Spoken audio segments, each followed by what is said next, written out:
Күнделікті жүгіру ағзаға қалай әсер етеді? Сіз жол жиегінде жүгіріп жүрген жандарды көзіңіз шалған болар.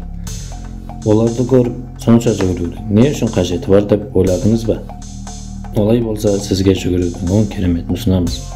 Жүгірудің адам денсаулығына тигізер пайдасы өте көп. Ол туралы жүгіруді жанына серік еткен жандар да мойындайды. Видеоны бастамас бұрын сіздерге арнаға жазылып, видеоны лайк басуларыңызды сұраймыз. Ассалаумағалейкум. Егер дайын болсаңыздар, сіздерге жүгірудің ең үлкен 10 ерекшелігін айтатын боламыз.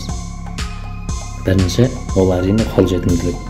Біріншіден, жүгіру физикалық белсенділіктің ең қарапайым және материалдық жағынан қолжетімді түрлерінің бірі. Сіз жүгіру үшін ешкімге ақша немесе ешкіммен рұқсат сұрамайсыз.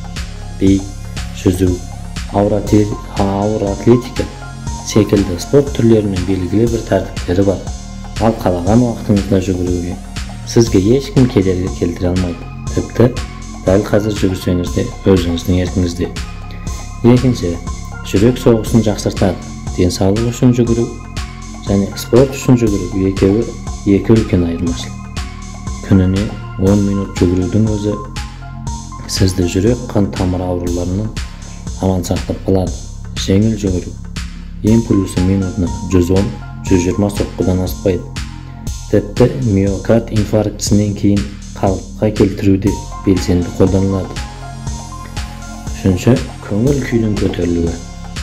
Жүгіру ол кейбіреулер айтқандай ауыр жұмыс емес. Ол орасан зор қуаныш, шексіз рахаттану деп айтқан балалар дәрігері Бенджамин Спот. Бірақ жүгірген жан үнемі рахаттанып жүреді деуге де болмайды.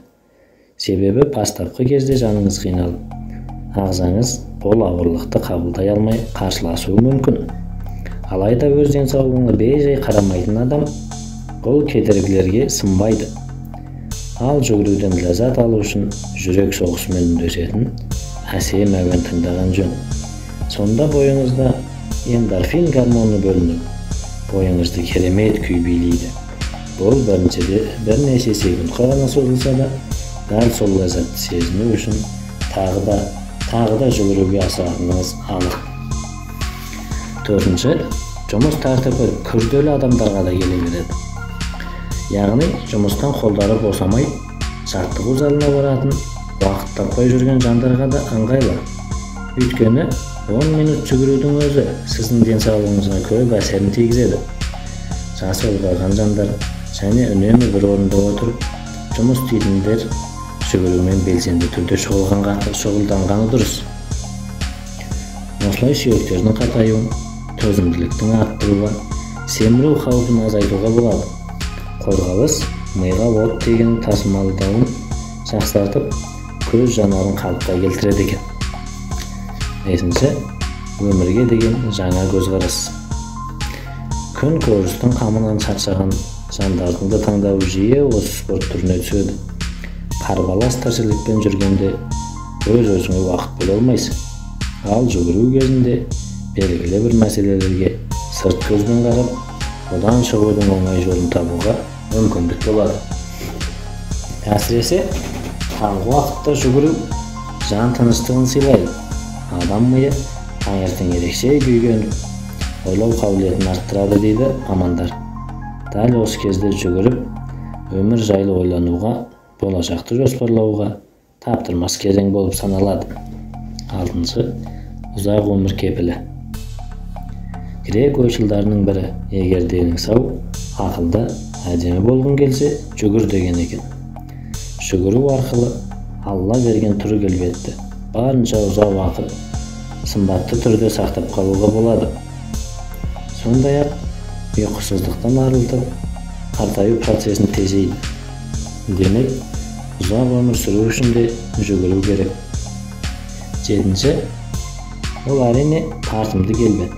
Бір сөзбен айтқанда, жүгіру пластикалық отаның табиғи түрі болып саналады. Бұлай деуімнің себебі, адам жүгірген уақытта денеден бөлінген термен ұсақ жасушалар тазаланып, сіздің теріңіз жасара түседі. Және жүгіру қосымша калориядан құтылып, артық салмақпен күресуде өте үлкен көмегін тигізеді. семиздикпен күрөшүүдө көптөгөн багдарламаларга киренип бекер эмес. Осылайша эч бир косметолог сулуулук салондары жасай алмайтын келбетти, кайра тартымды денени сыйга тартады. 8-нчи, төзүмдүү этеди. Жүгүрүү аркылуу физикалык күчтү, сонун катар руханий күчтү арттырып коймой, тастай бери кететін қасиеті бар. Ерек күшін нығайтып, шыдамды етеді. Сіз өзіңізді таңертең ерте тұруға үйрету арқылы ерек күшіңізді шыңдайсыз. Басқалар жасай алмаған істі сіз орындап, өз дегеніңізге жеттіңіз. Демек, сіз бұдан кейін де қалауыңызды орындай алатын барлық жерде қажетті ерек күшті ойға сіңіресіз. 9-нчы, ерлердің күшін арттырады.